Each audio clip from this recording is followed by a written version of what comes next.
5 মাস আগে রিং পাল্টাইছি, আজকে আইছি মুঞ্জিনো মোবিল বাড়ি যায় কি তাহলে গামলার মাঝে 2.5-3 লিটার তো দেখাইছি, এরপরেও তো বোতলও আছে আরো 2 লিটার। অরিজিনালি মোবিল বাড়ে না, ইঞ্জিনের মধ্যে প্লাঞ্জার দিয়ে ডিজেল যায়, যার কারণে দেখা যায় মোবিল বাড়ি যায়। প্লাঞ্জারের বডির মাঝে একটা দাগ দেখাই আর যেন ও দাগটার ভিতরে ফিন আছে, ও ফিনের লগে প্লাঞ্জারেরও কাটা জায়গা গিয়া বইতে থাকবো।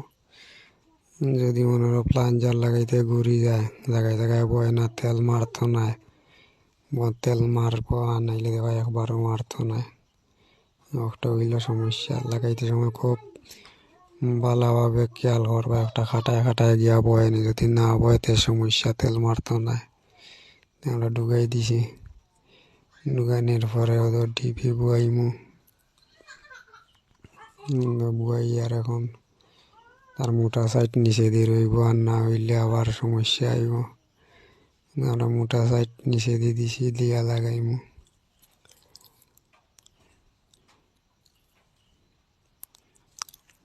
ঢুকাই দিছি, এরপরে রয়েছে স্প্রিং লাগাইমু। স্প্রিংও বুয়াই দিছি, এটার উপরে একটা পিনের মতন তার এটা নাই, যার কারণে তার ফোল্ডার লাগাই দিছি প্লাঞ্জারের বডি, প্লাঞ্জারের ফোল্ডার বুয়াই নিলাম। র্যাক